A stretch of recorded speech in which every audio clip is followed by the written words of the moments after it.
remarks that we've heard previously from some of our company here today is that if there's such a great disparity between that low bidder and the others, they've got to be doing something that's inferior in work or wages, whatever There it might was be. in fact, I think there was a large discrepancy on the site work contractor on the Lincoln County High School. If I recall, I'd have to pull them to make sure, but there was a pretty good amount left on the table. They still did the work. We had issues during construction. They had to meet our standard of quality described in the drawings and the specifications. We forced them to do that, and they got the job done. As far as the quality is in the drawings and the specifications and how we enforce it with the contractor. And the way you do that is that you don't pay him. If he has rejected work out there, he doesn't get paid till he fixes the work. That's typically the way it works.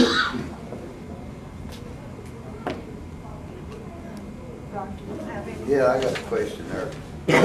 You work for ZMD? Yes. Were you all the same ones that's on the Beckley Junior High? No. Were you consultants on that? I just want to know what all their big citations. No, I don't know anything about that. I wish I did, but I'm sorry I don't. I'm going to ask another question. Just from prior notes, and this may be some questions that they need, but one of the, I guess, allegations, for lack of a better word, was that should we choose this low bidder, that we're going to be faced in the future with change orders, that they have not put this in there, put that in there, and artificially kept a lower bid, and then in the end, we're going to come back and pick up part of that cost as these change orders come forward. I want to tell you right now, there's going to be change orders on every project that you build. Every project has change orders. It can be change orders due to the fact there's an unforeseen site condition. There can be change orders because the owner wants to move a door 2 feet, or because we want to add a classroom, or because we have something that there's a discrepancy on the drawings and the specifications, or it could be a multitude of things. The SBA requires that in this budget there is a 2% contingency already built into the overall project that you have a funding mechanism for, and that is, bear with me here, I'll tell you how much this is going to be. That is, our contingency total right now is approximately $237,000. So that's the amount we have to work with within the contingency. Within the funding you have available, you have approximately $237,000 that's set aside. The SBA sets aside 2% on all new projects in the state of West Virginia and 4% on any renovation project. That's their requirement. So because they know there's going to be change orders. There are change orders on every project I've been associated with in the past 27, 28 years. And it's just because there are unforeseen conditions, there are discrepancies, there's changes that the owner wants to make during the construction process. Now, my responsibility, ZMM's responsibility, is to make sure that if there is a change order, that it falls within the guidelines of the documents, and it falls within the price guidelines of what's normal and suitable for that task. And if it's exuberant, we won't pay it, or we can go out and get somebody else to do it. If the contractor just says, here's the only thing I'll put in a door, and it's say it's $1,500, and we think that's $500 too much, and there's a huge argument over time, we say, fine, we'll get somebody else to do it for $1,000 and leave you out of the loop. Well, you have the ability to do that, and we would recommend that if we couldn't come to a price that was mutual, and that's hardly ever happens.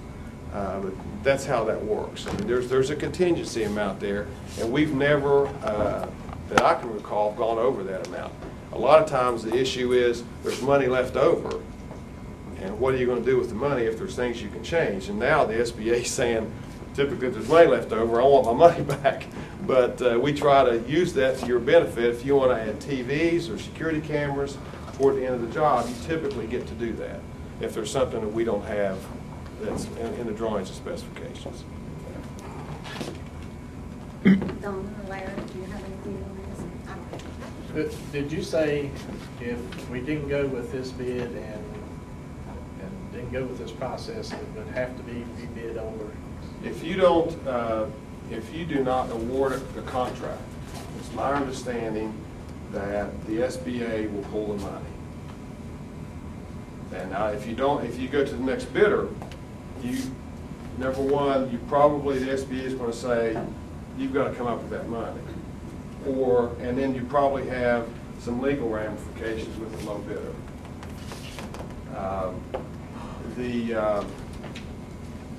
If you wait too long to award the bid, past the window that's in the drawings and specifications as how long the bids are good for, which I think is 45 days. I've been out of the office all morning, so I can't recall what that date is. But say you go past that date, then typically we have to check with the low bidder to see if his bid is still valid. If he says no, then we have to rebid the project. Because then all bids become null and void, and if the SBA will let us bid the project. Right now, it's questionable if they would pull the money or not do the project. I don't know. I can't speak for those folks, but I know that they want you to award a project. And hiring an inspector, A clerk. do we do that? You typically hire a clerk, and basically it's not really an inspector. It's more of a person that works with you and our inspector, our construction administration person that's on site. But he's there every day. He takes pictures, tells us what's going on. If he sees something questionable on the job, he calls us. We either go out there or deal with it on the phone, or we come down to the job site and deal with the issue. That's typically what that person does. He looks at the drawings and specifications and alerts us to any issues that we deal with on a day-to-day basis. And we are down there at least every 2 weeks for a job meeting, and then more often if need be, depending on what happens on the job and what's going on. I admire these guys because I think they truly have a concern for our children and our entire county. And that's why I would like for them to have a chance, not all of you, but 2 or 3 of you, if you have a question for Mr. Ferguson, I'd like for you to be able to ask them that. To suspend, make a motion. Okay. I'd like to make a motion that we temporarily suspend the Rollins Rules of Order and our usual operating procedure and allow questions from the audience to the speaker, if that's all right. That's fine. I'll answer what I make that can. motion within a reasonable amount of time. And I'll second it. I'll go ahead. Just like to add second. Okay. Okay, we're going to allow those questions, and we won't, okay. This is kind of unusual that we do this. Usually the audience is not allowed to speak. So a motion has been made and seconded. All in favor, say aye. Aye. And I'm sure you guys will make it brief. And I got a couple comments. One, I talked to the SBA. They said Dana was going to advertise in a paper to get a clerk of the works, and you all would pay for it, and the SBA would reimburse you for it, is what's going on. And I can't express how important it is to get somebody that really has experience in the building. And another thing, when you bid, and you've got the 18 points in the bid document, that has actually went to court.